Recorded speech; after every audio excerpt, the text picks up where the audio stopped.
High বন্ধুরা, কেমন আছো? আশা করি ভালোই আছো। আজকে তোমাদের দেখাবো বোয়াল মাছ দিয়ে আলু বেগুনের একটা রেসিপি। দেখো, বর মশাই আর দেওর গিয়েছিল বাজারে, নিয়ে আসছে বোয়াল মাছ। বোয়াল মাছটা নদীর, ওই জন্যই এনেছে সন্ধ্যার দিকে। দেখো, ডিম হয়ে গেছে মাছটাতে। আর এই দিকে দেখো শাশুড়ি মা মাছটা ধুয়ে দিচ্ছে। ওইদিকে শাশুড়ি মা মাছ ধুয়ে দিচ্ছে, আর আমি এদিকে কড়াই বসিয়ে দিয়েছি। কড়াইয়ের মধ্যে লঙ্কা, কাঁচা লঙ্কা, শুকনো লঙ্কা দিয়ে তেল দিয়ে ভেজে নিয়েছি। ভেজে শিলনোড়ায় দিয়ে দিয়েছি। আর এদিকে শাশুড়ি মা হলুদ, ধনে গুঁড়ো, লবণ মাখিয়ে দিয়েছে। তেল বসিয়ে দিয়েছি, গরম হয়ে গেছে।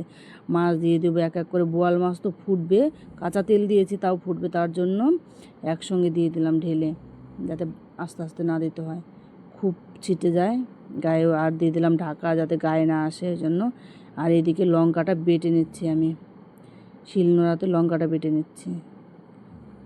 আর এই দিকে দেখো মাছ ভাজাও কমপ্লিট হয়ে গেছে। আর মাছ ভাজা তুলে নেব আমি, এক এক করে মাছ ভাজা তুলে নেব। উনানে, গ্রামে গেলে উনানেই রান্না হয়, ভালোই লাগে উনানে রান্না করতে। উনানেই রান্না হয়, দুটো উনান একসঙ্গে, দুটো উনান। মাছ ভাজা কমপ্লিট, বুঝছো? মাছ ভাজা কমপ্লিট। আর এদিকে দেখো লঙ্কাটাও বাটা হয়ে গেছে, লঙ্কাটা বেটে নিয়েছি। এবার হচ্ছে মাছ ভাজা এক এক করে সব মাছ ভেজে নিলাম। দুটো উনান, একদিকে গরুর খাবার বসিয়েছি, আরেকদিকে রান্না হচ্ছে, একসঙ্গে দুটো কাজে চলছে।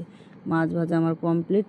আর ওর মধ্যে, ওই তেলের মধ্যে আর একটু তেল দিয়ে দিলাম আলু আর বেগুন। আলু বেগুন দিয়ে বোয়াল মাছের রেসিপি যেহেতু, আলু বেগুন দিয়ে দিলাম পরিমাণ মতো লবণ দিয়ে নাড়াচাড়া দিয়ে দিয়েছি ঢাকা। দেখো, ঢাকা তুলে দেখছি প্রায় ভাজা হয়ে গিয়েছে। আর দিয়ে দিলাম হলুদ। আগে দিলে হলুদটা তো কালো হয়ে যাবে, ওই জন্য পরে দিয়েছি হলুদটা। দিয়ে দিলাম হলুদ। দেখো ভাজা হয়ে গেছে, একদম কষানো হয়ে গেছে। এবার দিয়ে দেবো ঝোল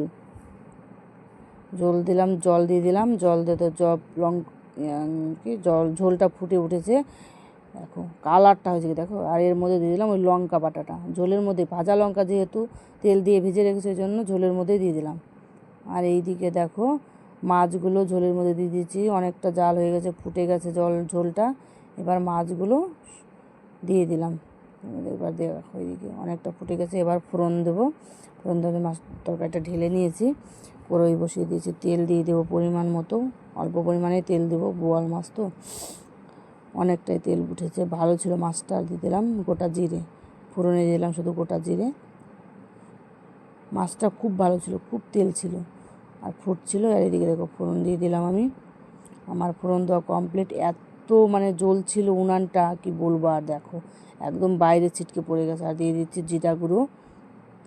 আর দেখো এবার আমার রেসিপি একদম কমপ্লিট হয়ে গেল, আমার তরকারি রান্না।